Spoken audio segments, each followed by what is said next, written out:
Jessica Corber. I thought you said there was somebody else. Did he leave already? I'm going to forward that one as well. So, hey, welcome everyone. Appreciate you being here all in with Eric Hatch today. I'm excited to kind of share some fun things, some new things that got sent to me in the mail as well. This is my presentation for next week at Top Agent Retreat that I wanted to kind of share and kind of practice so you guys can critique me because the deal is I showed this to Shannon. What was it, like Tuesday? And she goes, "Nope, not happening." So she totally, my wife is Shannon, by the way, and she goes, "No, I don't like it. And so I think you need to start all over." So I don't think this is what she's in. And on fairness, all they really have given me is now yesterday we got the class, the title, it says The Magic of Negotiations in Real Estate. So we have a meeting right after this meeting that he's going to share with me what he wants me to maybe really say. But he just said, just take 20 minutes. So that's the plan. But I wanted to share because the more I was thinking about this last week, and I know, Katie, thank you for indulging me in doing this a couple of times, but I kind of like focusing on this because I'm thinking that Shannon was kind of sharing with me is that we really negotiate with ourselves and for ourselves and for our clients.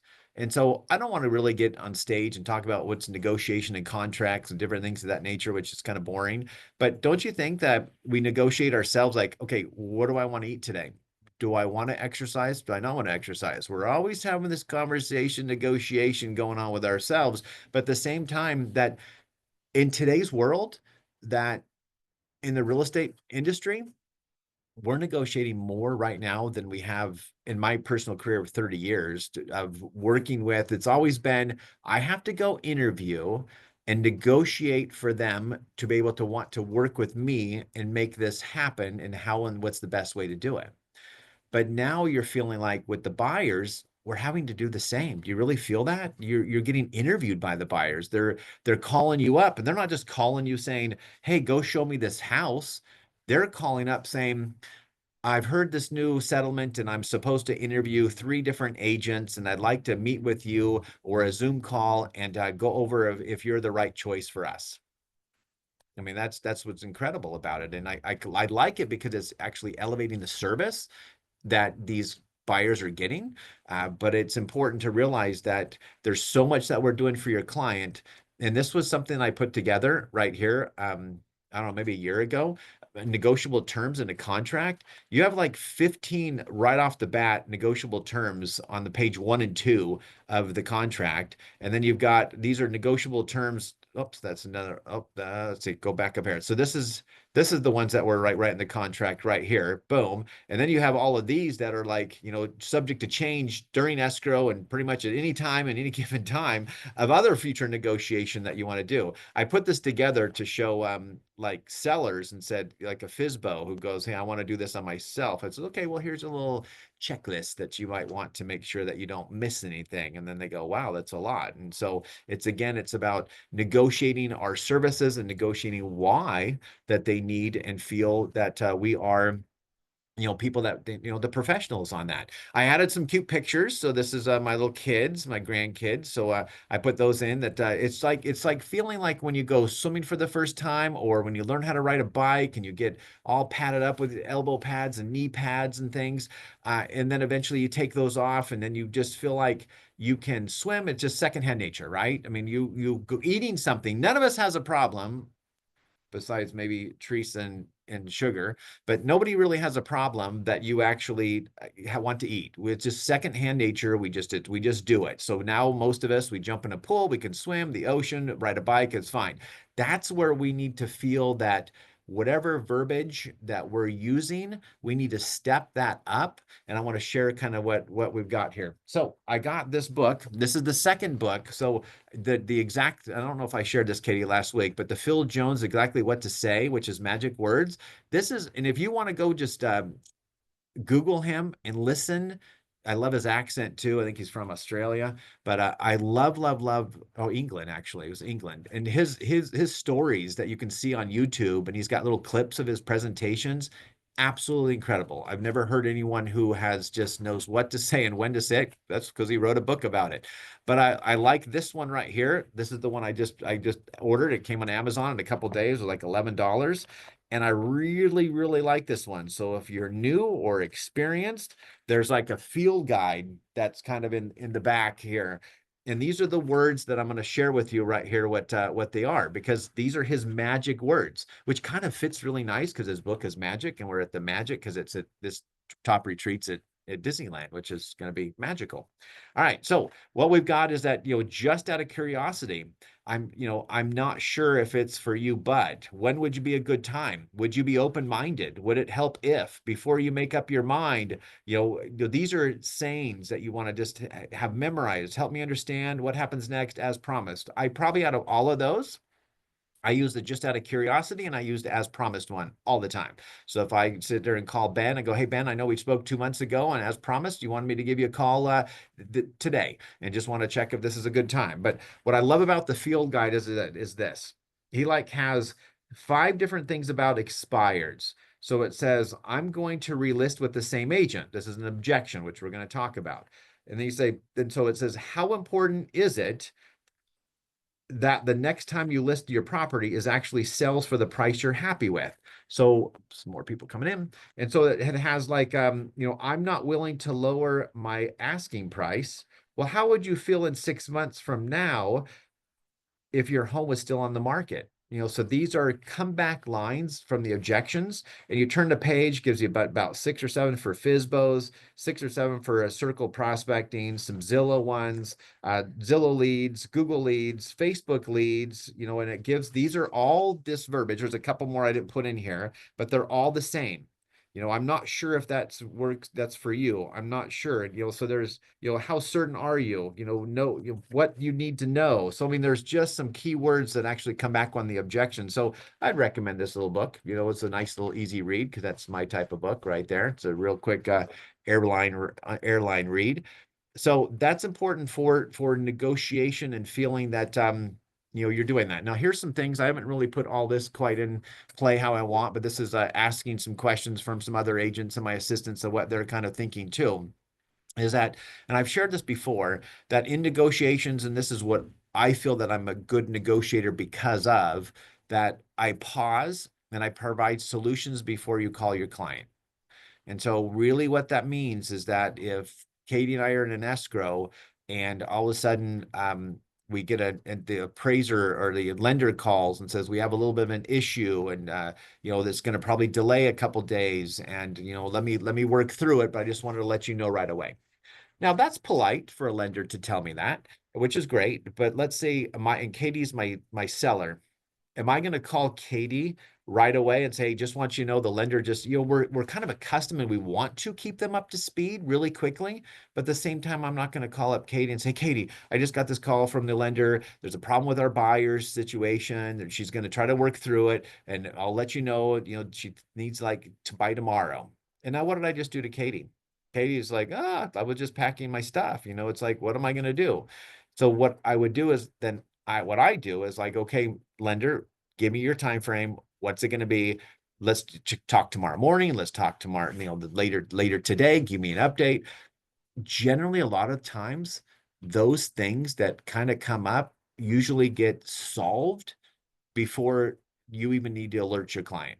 And so then if it wasn't solved, then I would call up a Katie tomorrow morning. I'd say, Katie, just want you to know, this is what's happening. And these are the 3 solutions that I'm working on. And I believe we can get it through because of this. Or I actually go straight over to Ben and say, Ben, you're the buying agent. I said, why don't you try this and do this and change this and da da da. And Ben goes, okay, great. That's a good idea. They go back to their buyer. They change it. Now, Katie didn't even know I even did that. So Katie's totally, Katie might never even need to know that she's the seller and there was a problem. So just pause, provide solution before you call your client. And this is another one that I love too, is if you guys, Elijah and I are working in an escrow and we, he's comes home at night and I call him up and say, Elijah, sorry that the buyer just asked for $22,000 in credits, and they want you to fix this and they want to fix that, and it's 8 o'clock when he gets home and I'm talking to him at 8 o'clock. That's just not a good time. It's just not a peaceful time because now Elijah's going to not sleep all night. He's going to like be freaking out all night because we aren't able to call the pest people that gave us the quote, the roof people that we gave the quote. So those are things that I would just pause on that, and I would do it in the morning after I personally reach out and actually talk to those people involved to be able to come up with solutions to be able to get a cheaper price or work to understand exactly what they're actually asking for. So that was important too. One of my assistants asked about find your superpower. You guys all feel like you guys have some kind of superpower that you guys are really, really good at it? We do. I mean, mine is eating Leatherby's ice cream. That is my superpower because I'm not on the board yet. I keep walking over there waiting for my brother. I don't know if you guys ever had the Daddy Dave's at Leatherby's, but if you haven't finished that, I've never have. So I will admit that I've never had. So we get the Rich's banana split and share it, which I have a video of that this week if you want to see it. But it was nice. So I'm saying the superpower, my superpower is being able to, and I'm going to share, is about listening. I listen. That's my superpower. And I think that this is what's kind of nice. Those of you guys who have been long enough or starting to get some reviews, anything you guys want to share what the reviews, is there something that pops up on the reviews more than once? Can you guys think about that? Like if you get a review from a client and they actually say like Eric listens, Eric's patient, Eric, they start having these adjectives that describe you. Okay, which is kind of nice. So then maybe Eric's an idiot. Eric was horrible. Those are the ones you don't want to get. So, but you want the ones that are describing of your superpowers. Those are your superpowers of what they actually are. I had a client in here, oh, probably 15 years ago, and he bought a house, and I sat him down in our living room up here in what I call the living room in our office, and we chatted for at least 25 minutes and just asked questions and listened and listened. And he told me, he says, Eric, we've purchased dozens of houses, and I've never had an agent that actually sat us down and listened to what we want versus they just wanted to throw us in the car and go look at houses and sell a home and be done. And I said, that's not who I am. So those things that pop up. So if you go look at all your reviews, and if you haven't done it and you go, oh, that's sweet. Oh, that's a nice review. Go back and look at the last 5 or 6 reviews and see if there's something that populates and pops up there. Because once you create that superpower, that is awesome. And now you need to increase, because don't we all want more superpowers? So go increase your superpowers by finding something else that maybe, the kryptonite, the weakness that you have that you want to become, you want to fix that. You want to fix that and find out what that is. And so if it's negotiation, if it's memorizing different things and when to say it, that's important. This a couple of days ago, I went to a listing presentation, even though Teresa told me I shouldn't because of the conversation we had, here at the office. It's a expired listing. It's been on the market for a year. It's not moving. And it was a hard conversation, and I just sat there the whole time thinking, I just don't know if I want this listing. I just don't know if I want the headache. And so, and after he kind of chastised me a little bit, and then I kind of dished it back politely and I folded my arms and said, look, here's the deal. I can see your house has been here on the market for, a year. Do you see yourself wanting to be here in 6 months from now? Says no. Then this is the deal. I will work with you, but the price is going to have to be 750,000. I need to get a professional cleaner in here. We need to get rid of the dog odor because you can't smell it, but it's in here because people are going to be a big turnoff, and you have to listen that I say to be able to not be here during showings and follow these people around. Are you willing to do that? And he said, yep, you're my man. I said, good. So sometimes you just have to kind of like in a polite way, I could crash and burn. You said they might say, get out of my house. And you just like, okay, see you later. But at the same time, there's an amazing speaker. I can't remember her name, but she basically said that you get to a point in your real estate career that, you don't have to take everything, because when you're younger and you go, hey, I got my listing, even though it's $200,000 overpriced, I got a listing, I got this and I got that, that's what you're gathering that. And I really feel I've been struggling with this because you guys know it's all about relationships. but it's also about the number of relationships. So people say, well, it's all about numbers, which is true. So I want you to be careful not to call just somebody, hey, they're just numbers. I want to get this many sales and stuff. It's how many relationships. So it's a number of relationships, but you really have to get more numbers of relationships because not everything sells, not everything moves, not every buyer that I wrote two offers recently on with two different buyers, and now they're deciding not to buy anymore. But that's a relationship that we have. And yes, they're giving me a good review, but they're not buying anymore, at least for now. And they may not, I may never see them again. So those are numbers, relationships and numbers. But if you want to sell so many houses, you're going to have to throw a lot of relationships on your board at one given time and then hope that 40, 50, 60% of those actually close and transact into something. Because last week we closed Buckeye, which I think Katie knows, it was just that ugly house way out Buckeye with a foundation slipping and a problem. And there's just, that's 6 months. And I had another one in Collins that was 7, 8 months, a 30-acre parcel down in Auburn, that these are 6-month listings that I stuck in there. I communicated with them. Don't ignore them. And you communicate, and then they'll eventually move. And so then when you get your $10,000 check, you go, baby, it was worth it, So I mean, like it was good. You got some money. And sometimes those are hard. And sometimes I get a check and I go, I don't know, man, that was a hard road there. All right. Do what you love and you become really good at it as well. So you guys, if the real estate, if this is something that you guys just are passionate about it, then I really feel that your buyers and sellers and your relationships, they feel that, they know that, and because you are being you're being experienced, you're learning what you can. So I believe, let's see if I have these in order, because I keep changing them around a little bit, because what's more important, the words you need to know or the confidence, or do you need to have confidence before? But I feel that, yeah, you can be confident that you can be a really good agent, but if you don't have the personal preparation of the words and what to say, you may not feel as confident, because you're going into these presentations kind of like uneducated or unprepared, I guess, when it comes to what you could have the most amazing listing presentation, which we go over in these meetings, and that's amazing. But at the same time, if you don't really know what to say or close, then it's not going to be that way. So believe in yourself. I really feel that if you guys go into a presentation and you don't feel like you're going to get it, you're probably not going to get it. And maybe that's just kind of a weird sense where they actually can feel that. But this week, yeah, there's two listings that I didn't get, that depressed me like no other, but I didn't get it. So, and I was like, wow, why didn't I get those listings? And one was in Lake of the Pines, and another one is over in, and I'm going to share something with you on that one. The other one's in Colfax. When I left their house a couple weeks ago, they said, Eric, you're our agent. I had listing paperwork in my hand, and I had an appointment right behind that one, which they were making it late. This is the story I shared with the husband showed up an hour after, 45 minutes after, and he wanted me to go over all his stuff. I'm thinking, I got to go. I can't repeat everything. So two things happened there.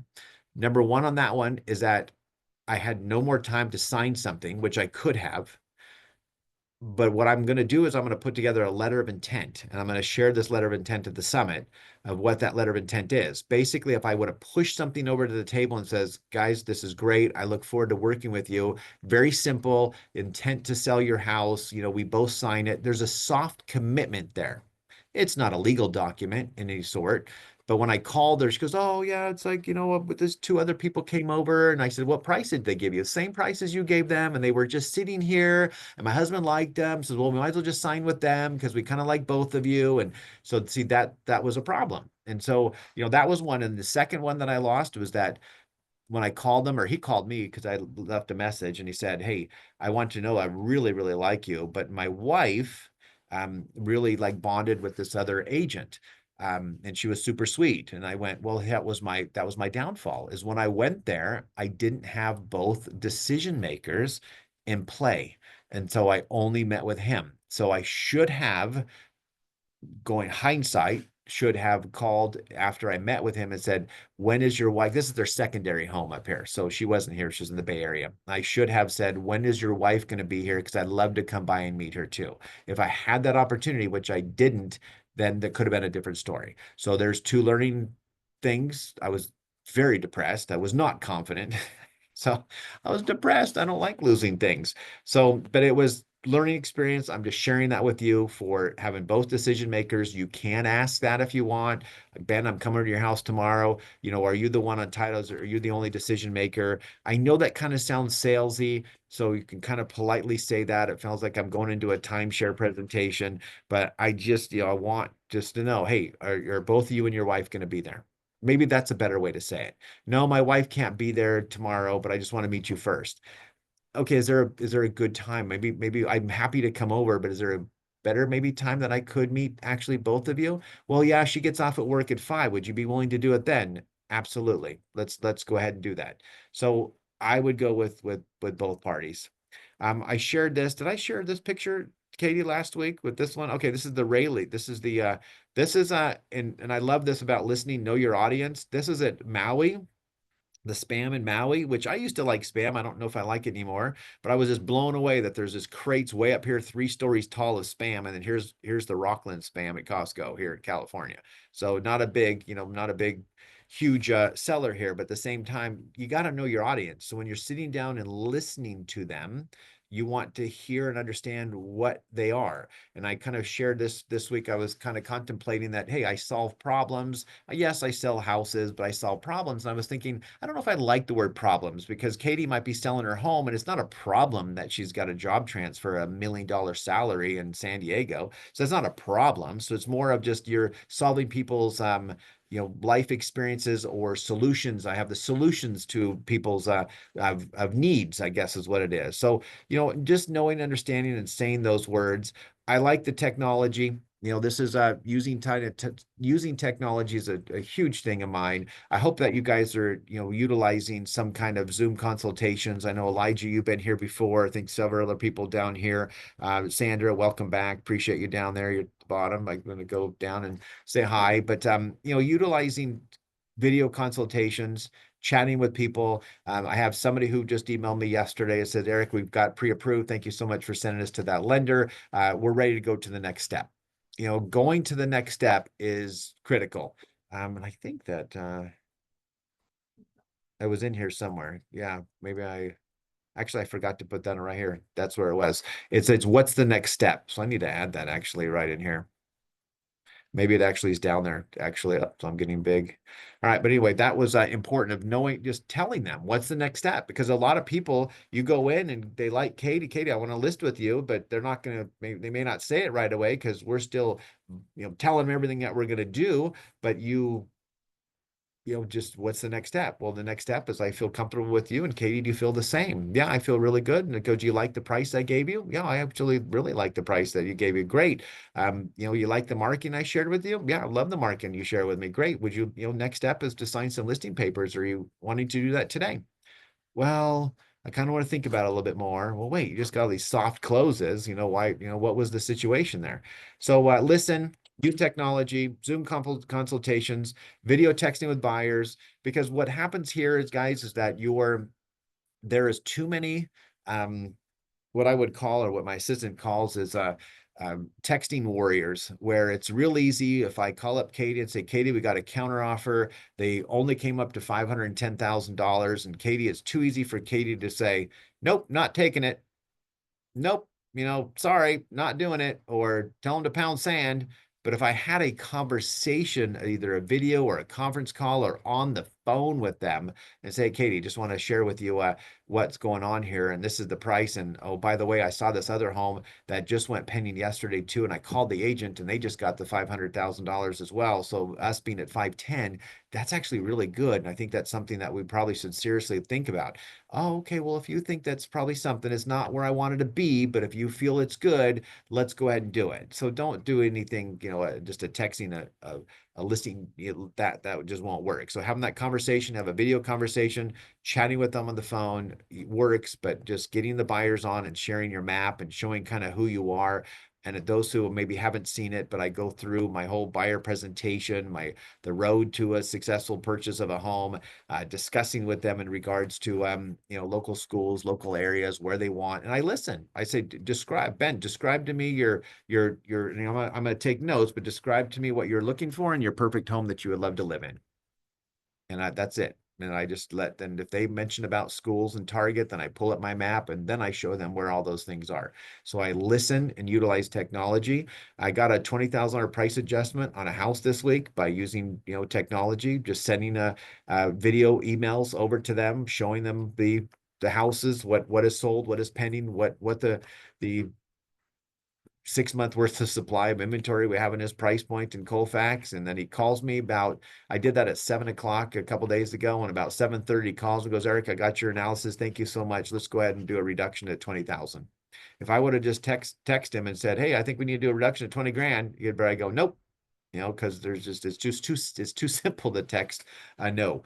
But when you have a conversation and sharing some details, that is more important to do on video. Because if I would have just called him and said that, he can't see it. But if I can share and I'm showing pictures of the house and say, look, this one's got the shop. It's nicer than yours. Oh, hey, by the way, look, this has got an ADU.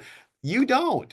Oh, by the way, this has a pool too. You don't. And so you can kind of share in a polite way those type of things. And then I do other disclosure videos, CMA videos, and offer videos too. Let's see. I didn't remember typing this down. I think I spelled things wrong too. Let's see. What did I do? I was just taking notes the other day. Don't panic.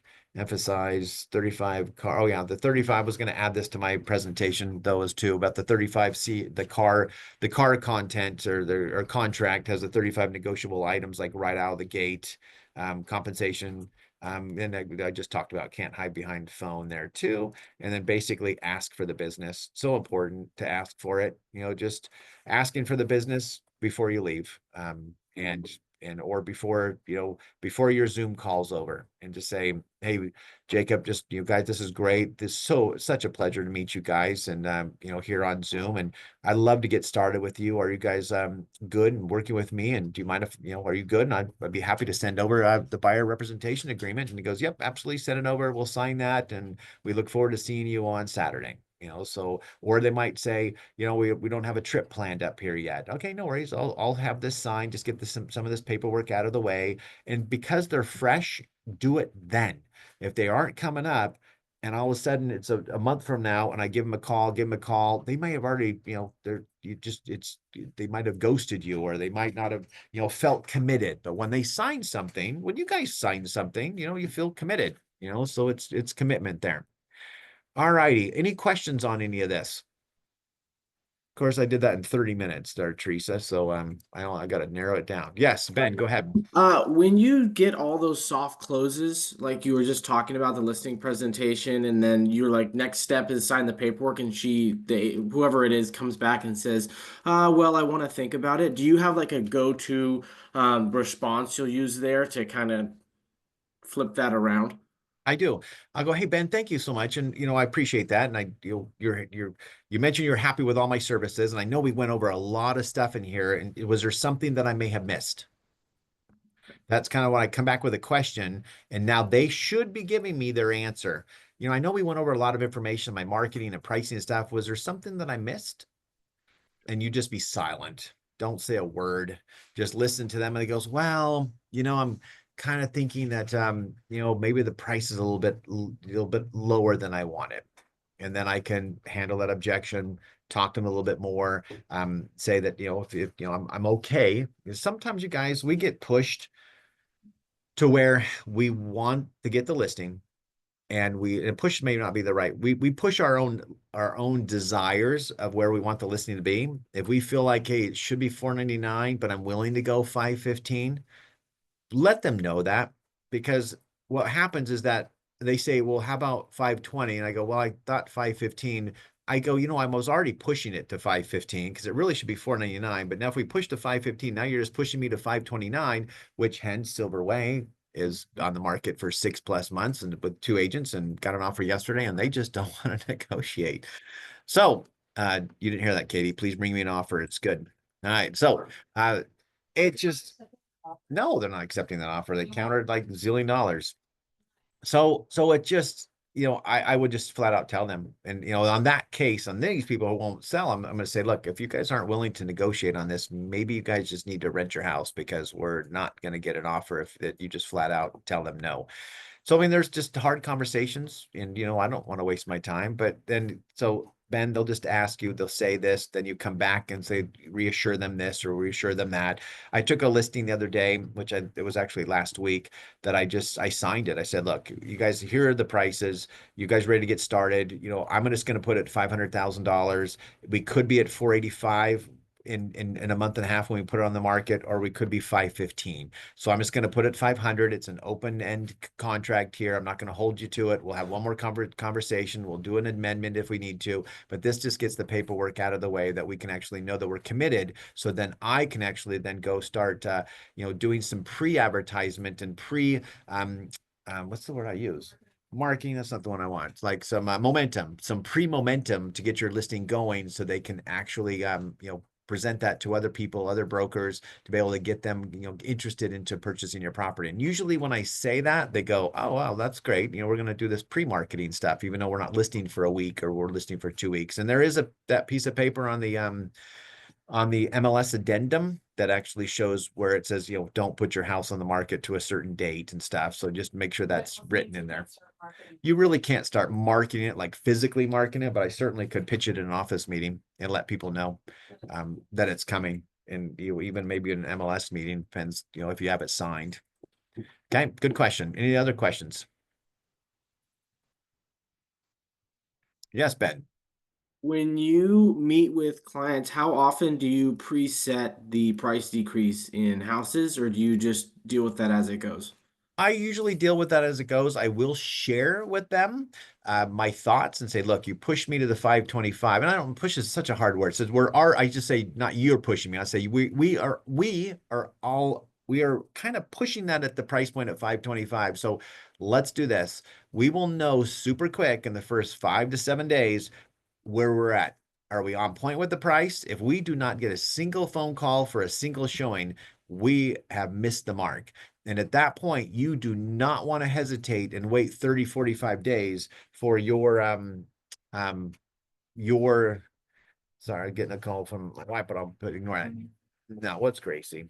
You can talk to her. She's supposed to be in class. Yeah, this class. But yeah, so I'm sorry, I lost that thought. You don't want to wait, a month before you do some type of a price adjustment. So I will go with you. We will go with the higher price, but in 5 to maybe 10 days, if we don't have any activity, we're gonna have to do about $10,000 price adjustment to already our higher price than we think it would be. Are you guys good with that? And I get a little buy-in right there. Are they going to do it? They may not, but I just do it. So, and I know that Ben, you probably haven't seen it, but I put 3 screens on my computer and 3 MLS windows, active homes, pending homes the last 2 weeks, sold homes the last 2 weeks. And if I go in there and show them the pictures and say there have been no pending sales in the last 2 weeks, then that's a different story. We may not move it. If I show them and say there's 6 pending sales and you're not one of them, and all the pending sales are 485 and 495, we need to make an adjustment. So then you just show it to them, and then numbers don't lie, so they're right there for them to see. Gotcha. Thank you so much. Okay, you're welcome. What else you got, Ben? Anything else? Because all these questions everybody else is having too. All right, Katie, you got one. Eric, how often do you wait? Like, it's kind of the known that April is kind of, people start looking or more houses go on the market. Do you ever wait to lower a price for, until April or something like that? If the seller's willing and I'm willing to go, I would just to lower the price as soon as possible.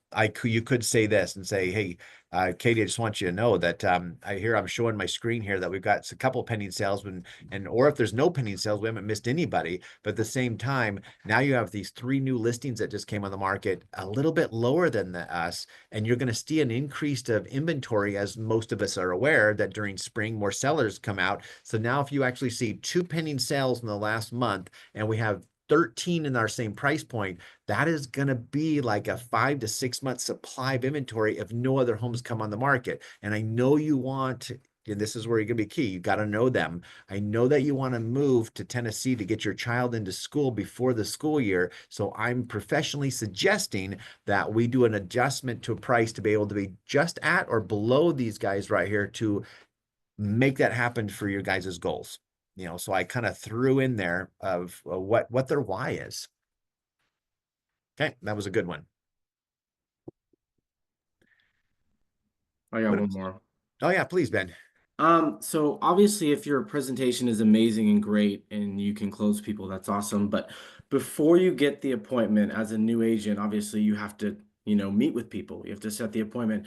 As a new agent, what would be your go-to in this market? Are you door knocking, open houses, calling expireds, FISBOs, or are you combining them all and splitting it out? I'm doing everything because I have staff to do everything. But if it's a brand new agent, then I would absolutely be going and working with those expired listings. At Tom Ferry, we had his conference maybe a month and a half ago. It was where it was, I don't remember what it was. It was like 70, I can't remember the number, but it was in that like 70, close to 70 something percent of the listings are going to be expiring because that's just, we're in a different market right now. And so, go ahead. Website to where you get contact information for those expired. Yeah, so the expired listings, there's two websites. There's I think it's called RedX, and then there's Land Voice are the two ones that you can. And I love that they did have a bunch of expireds in this book. It actually gave at least 7 or 8 expired listing things that you want to see. Because most of the time when you call those people, they don't want anything to do with you. So, you can actually share and, use some of those scripts that you can memorize. And so how I like to do this, Ben, is I would take some of these scripts, how, I love to be your agent of choice. I love to do this. And you just record them in your phone and you listen to them over and over and over and over again until then the next week you just go fresh, record it again. And if you listen to it and go, okay, I think I got it. It's got to be secondhand nature of what to say and when to say it. Because the worst time, as Phil Jones says, to think about something that you want to say for the first time and think about it is just, you just need to, it's a problem. So, but I would do the role plays. I would actually absolutely do the expired listings, and I would just wear a name badge everywhere you go is what I would do. You could do Okay. some Facebook ads and some things that you can boost a little bit, just some small little bit of money there to try to get some buyers for you. But open houses is going to be big. I would probably, I know we've got the open house signs that you're probably using, but I would get my daughter, who's, and those who aren't aware, she's got her license and she's in Salt Lake City. And I told her we need to get you 10 to 15 open house signs. Because if you would get the ones here that just say Century 21, Coldwell Banker, great, but if, they need to have your face on them. And so if you actually, Gotcha. pound out 15 signs in Alta Sierra and you do it every single weekend, guess what's going to happen? People are going to see your face and they're going to want to maybe start calling you because they see, they're aware of you because of your, you're there. So that's important. Perfect. Thank you so much. You're very welcome. And I liked it when Carly, who's not here today, but she's got her face, and when she's on floor time here at the office, right here in this little busy little 4-way stop, she puts it out there and says "agent on duty" or something like that, and has her face on it, and it says with an arrow and says "come ask me a question." So I thought that was brilliant. I actually saw that the other day. It looks really good. Yeah, though her picture was great with that. But yeah, open houses and expired listings, that's what you want to do, because listings to last, which is going to be great, to last in the business. But getting the buyers is where most first time brand new agents are dealing with that. Even Carly, but Carly though, I think her first close is going to be a listing. So that was great. So if you can focus on that as well. So that would be good. Good question. All right. Sandra, do you have any questions? Yes, I do. Thank you for I calling saw on I me. saw a black screen. I thought I saw your hand raised in a black screen. So go ahead.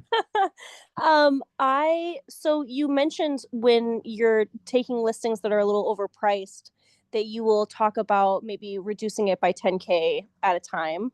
But what if they are suggesting a price that's more like 100K over what it should be, but it's on a very busy road and it would be a great place to be circle prospecting and having your sign.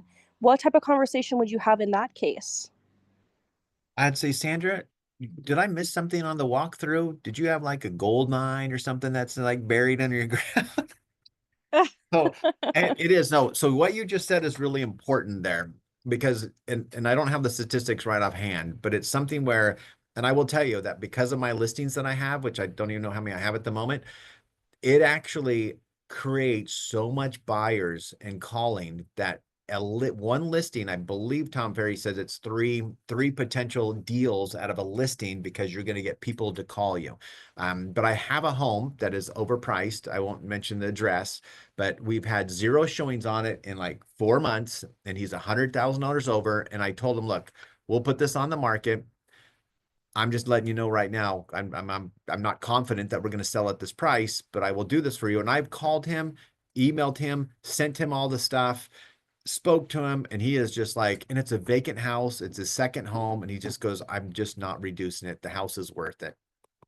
So at that point, have I got any phone calls from that house from any prospective buyers? No, maybe a couple Facebook leads. I do a Facebook marketplace. So if you guys aren't putting your houses on Facebook Marketplace, that'd be great. And sometimes you guys can actually utilize, like I get agents who call me all the time and say, Eric, I really like that house that you just put on the market. Do you mind if I advertise it on Facebook? And I have no problem with that, so please, ask agents and just, that way the visibility trumps ability that you are out there. So, and that goes, to I think, Ben, you need to realize that too, is that if you guys just need to put social posts like all over the place, because a lot of your friends, you're going to all of a sudden, it's going to happen because it happened to me, that Sandra's going to be one of your best friends. And all of a sudden she's post on Facebook that she just purchased a house, and you're going to go, Sandra, I'm in real estate. And then she's going to go, Ben, I didn't realize you were in real estate. So if they don't see you on real estate and you're not posting something of a video, a tour, hey, going out here, life of, whatever you're doing, make sure that you do that. So Sandra, I like the visibility. I like the signs because I do get calls and people saying, boy, I see your signs all over the place. So I would just be very clear with them and say, look,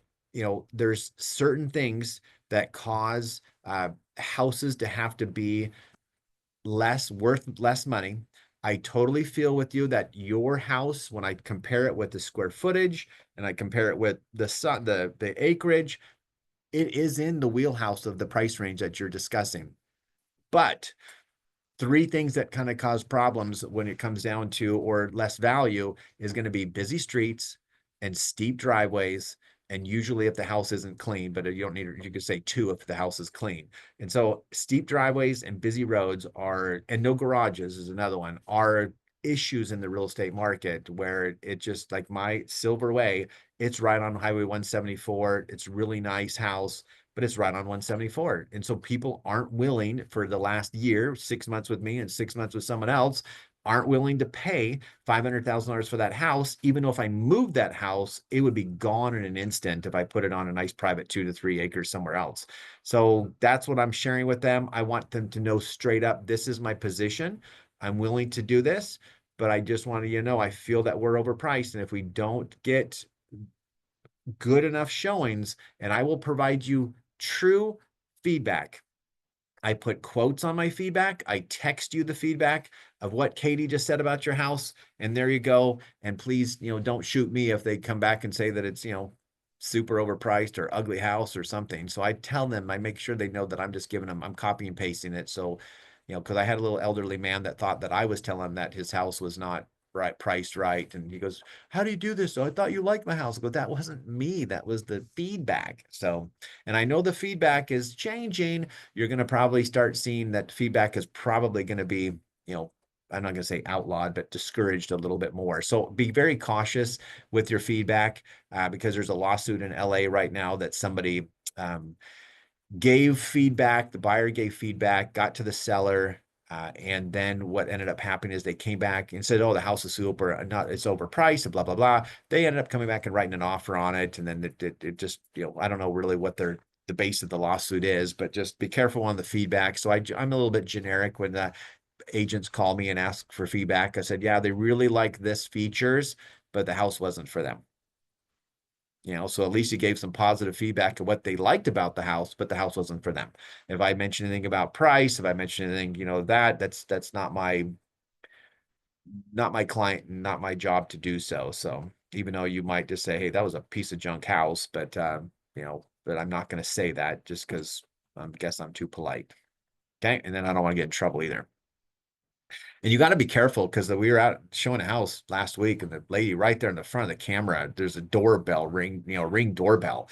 And she just starts just kind of ripping this house and this. I don't like that. And I don't like that. And she might put an offer on that house. So it's like, I just, you'll get clients that are sellers. He goes, I keep watching the video and I watch them walking around my house and I'm listening to their conversation. Well, stop it. You don't do that. That's like freaking out. And then you're just going to freak out the whole entire time about listening and trying to see if this is the buyer. Oh, I really like the people in the house. They're super sweet. They're super cute. That's discriminatory. Stop watching. So, you got to just kind of train your clients too. So if they're brand new buyers or brand new sellers, let them know that. Just say, look, you know what?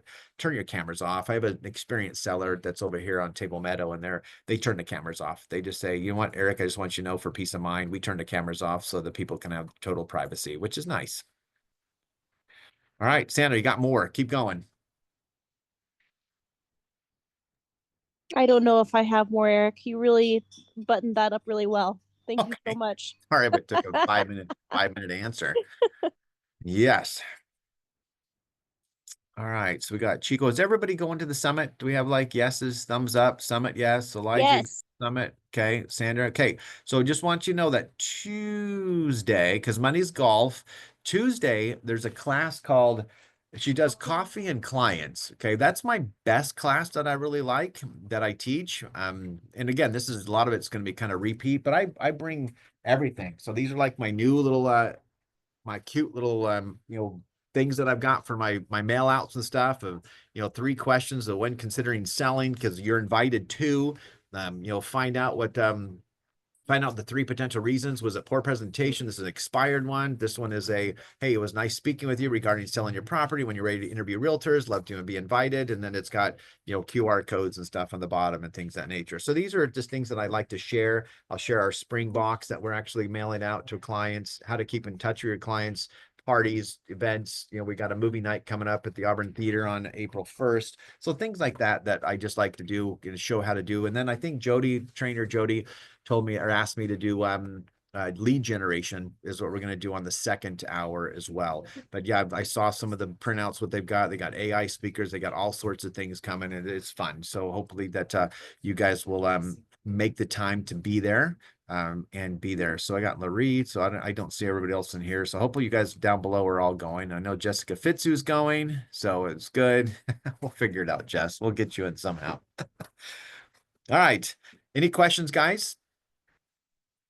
Any more? I'm going to stop the share here, and I'll probably stop the recording too. But thank you guys.